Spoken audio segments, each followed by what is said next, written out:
Hello, my name is Dr. Scott Young with Hearing Solutions Centers, and today we're going to talk the last of our series on the InEar monitors. Coming right up.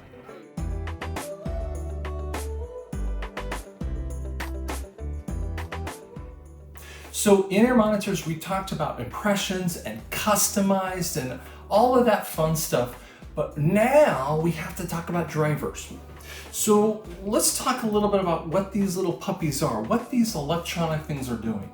See, a hearing aid is taking a microphone, transducing the acoustical energy into electrical energy.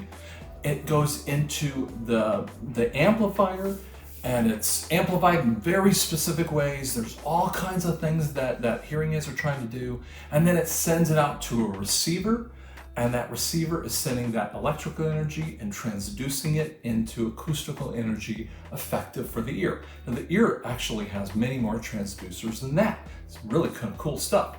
So in-ear monitors are just receivers or speakers of the ear. So when we have our in-ear monitor, and I'll have my wire here, but just so you can kind of get the idea, it sticks out a little bit, the thing that goes up over the ear. So what happens, let's say you're the background singer and you have your in-ear monitor. One of the things that happens is that you're trying to hear what everyone else is doing. So you'll be hooked into an aviom system or some type of transmission up to the soundboard. And so it's a little 3.5 millimeter jack that you pop in, and you're listening to your own stuff. And by the way, when you get your new in-ear monitors, make sure you dump your mix all the way to the floor and redesign it from scratch. Now, the soundboard is really important, and there's two different types of overall the guys that happen. One are for the performers.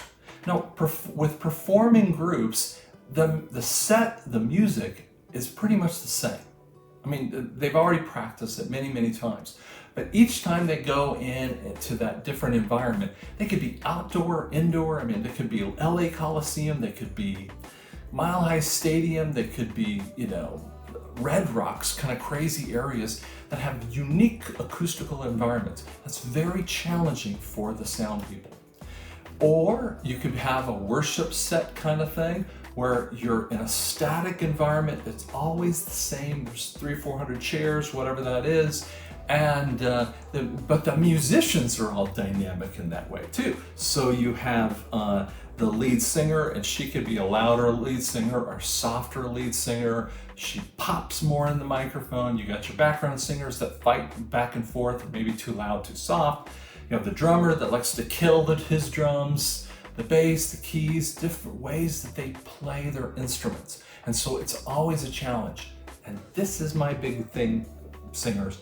We need to be nice to our sound people. They're working their butt off on this. But sound people, you gotta know, we're wicked weird people. Sorry, just who we are. Now, let's go into what drivers really are. So a single driver is a very effective system for someone like my wife. And she's an audiophile. She likes to listen to her music. She's got her Spotify on, maybe on an airplane. Now when she has her in-ear monitor, looks similar to this, and it's wired up, and she's listening to her to her iPad or Spotify or whatever, and a single driver is putting all the music through there. So there's a bleed all over the place. And that's very efficient for her. She loves it. Now, it doesn't mean that she wouldn't hear what a dual driver would sound better, but it's probably efficient for most audiophiles. So you'd be surprised. I've had people that have had some more complicated things, and they're just an audiophile. They just want to listen to it. You put a single driver, custom one, it sounds wonderful to them. Now, when we move into the dual driver, that's two drivers, it's going to go for the highs and the lows. What happens is there's a crossover frequency. Each company is proprietary upon where they're going to set that crossover, but they're also going to have a bleed from that crossover. So the lower frequency one is going to bleed over to the highs a little bit, and the highs go to the lows just a little bit, so they can have a little bit of a coverage of that. And it starts sounding much more defined for that music that you're listening for. And you can start listening for how the guitar sounds in it. That's my 84 Ovation. And so you can hear the tune of the guitar. When we move into triple drivers or a 3-driver, what happens with that is that we have a high, a mid, and a low. Now some companies do 2 low, so they're push-pull receivers down there.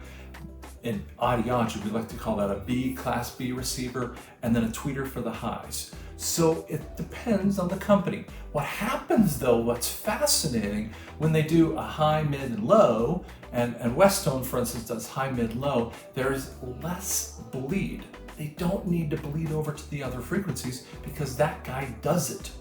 And see, when you listen, I remember listening to one of my favorite worship teams called Elevation Worship, and I heard a depth in the drums. It was bugging me. I couldn't figure out what they were doing until I watched them live.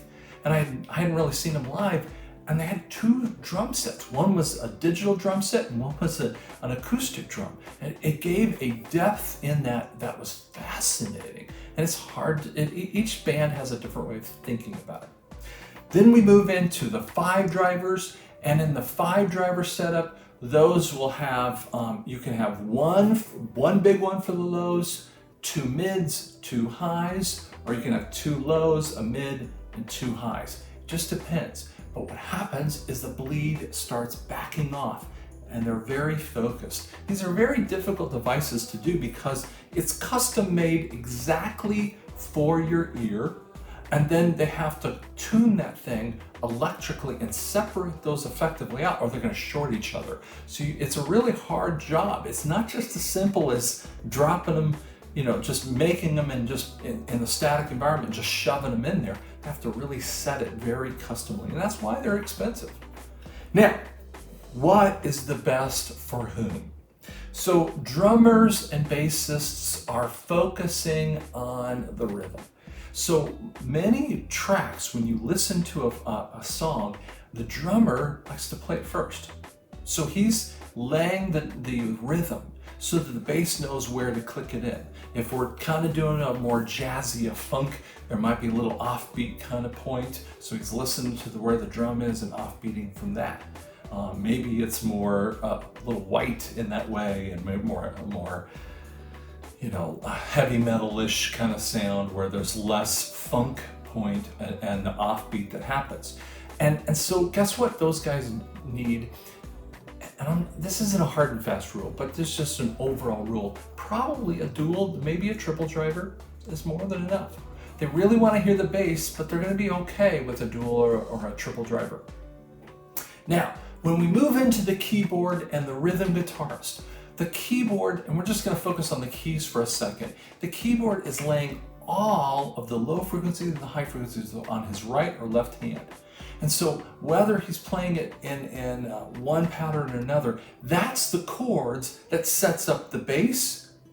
It's the rhythm, the lead guitar, the background singers, maybe even a trumpet, sax, a flute, violin, all kinds of other things are all keying off of the keyboard or keying off of the guitarist. And so that person's probably listening for everything in there. So the more drivers, the better. 5 and 6, 8 drivers, great. Do more because you'll need to hear that. Now, background singers, I've been both a lead singer and a background singer, depends on what I do. I love being background. I don't mind it. It's okay. I can sublimate myself pretty easily. And so when I'm singing, I like to sing first, second tenor. I like second tenor a little bit more as I get older, but I can do the first tenor. I can get up there in the high stuff. And I'm listening depending upon the women around me. If the alto, if she's around me, I'm listening. Sometimes I'm below her, sometimes I'm a seventh above. I mean, just crazy listening for the chords. And you have to hear all that stuff. And I'm listening to my soprano over here, and I want to be between the two of them. I always position myself there because I wanted to hear what they were doing. And when I heard that, then I could get an idea of where I needed to be. So guess what? 3 to 5, 6 or more. Boy, the more drivers, the better for those background singers. Now here's the funny part. The lead singer, you think, oh, that lead singer, she better have everything. Okay, I'm not trying to beat up lead singers because I am one, but sometimes we get inside of ourselves. We're kind of in our own ego, okay? It's not bad, it just is. That lead singer, if she's up there, she's the loudest of the voices and the loudest. She's louder than the bass, she's louder than every other sound out there. She better have a good understanding of what she's doing. Now, because she's not keying in maybe on the, she might be listening to the keys and the rhythm guitar, she's not really keying as much on the bass or the drums for the most part. The drum clicks are in, the drum clicks are out, depending on what happens, but she probably is gonna be okay with a 3 driver. Sometimes maybe a 2 driver. I've done a ton of worship musicians, and the lead worship pastor, a dual driver is just fine for them. They're hearing enough of what happens. Now, again, the more you can have, the better it is. But I always say it this way. I had this ZZ Top type of sounding group, and they came to me and they said, okay, we're gonna get InEar monitors. So 5 of them, I think 3 of them got 5 drivers and 2 of them got 3 drivers. And they paid for it all up front. I got them a great discount. And by the way, if you do it in that kind of way, I'll get you a great discount on that. And their first performance, when they finally got it all set up, they got rid of the wedges, and they said, people walked up and said, man, you guys sound great. I mean, so beautifully in tuned and all this other stuff. And they were laughing inside. It's the InEars. And that's really what it is. We're gonna do a bunch more on InEar monitors. We're gonna talk about all kinds of sound issues. You're gonna have questions. If you have some great questions, and a bunch of you have questions, I might even design something based upon what you say and what you're asking for. Subscribe and tell me what you want to know. Happy to help you with that. Thanks so much.